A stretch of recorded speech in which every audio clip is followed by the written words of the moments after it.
नमस्कार, मी ऋषाली यादव सारंग। आता पाहूयात बातम्या विस्तारानं। बुलेटिनच्या सुरुवातीला महत्त्वाची बातमी।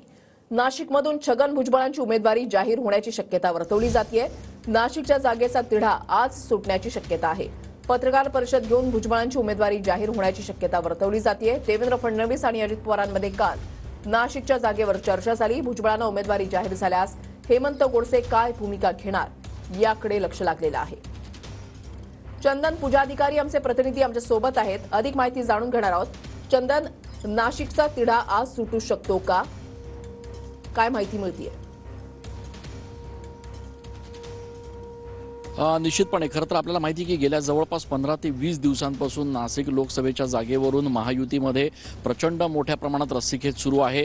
तिढा जो आहे तो जो या ठिकाणी निर्माण झालेला आहे तो आज कुठेतरी सुटेल अशा पद्धतीची शक्यता वर्तवली जाते। कारण काल रात्री उशिरापर्यंत महायुतीच्या सगळ्या घटक पक्षांच्या नेत्यांमध्ये या ठिकाणी बैठक झालेली आहे। सुनील तटकरे असतील, अजितदादा असतील, हे देखील या बैठकीला उपस्थित होते आणि गेल्या काही दिवसांपासून नाशिकच्या जागेवरनं जो तिढा निर्माण झालेला आहे त्या अनुषंगानं काल या संदर्भात एकमत झाल्याची बातमी जी आहे ती समोर येते आहे आणि त्याची शक्यता अशी आहे की आज कदाचित दुपारनंतर सुनील तटकरे पत्रकार परिषद घेऊन छगन भुजबळ यांच्या नावाची अधिकृत घोषणा नाशिकच्या जागेसाठी करतील। अर्थात भुजबळांच्या नावाची घोषणा झाल्यानंतर त्याचे काय रिएक्शन्स नाशिकमध्ये येत आहेत, हेमंत गोडसे नेमकी पुढची काय भूमिका घेत आहेत हे बघणं देखील महत्त्वाचं ठरणार आहे। मात्र भुजबळांचं नाव जर जाहीर झालं तर निश्चितपणे छगन भुजबळ आज मुंबईत असणार आहेत आणि नाव जाहीर झाल्यानंतर प्रचंड मोठ्या प्रमाणात शक्ती प्रदर्शन करत ते मुंबईवरनं नाशिकला येतील अशी देखील माहिती समोर येते। गेल्या काही दिवसांपासून नाशिकच्या जागेवरचा जो गुंता निर्माण झालेला आहे, जो तिढा निर्माण झालेला आहे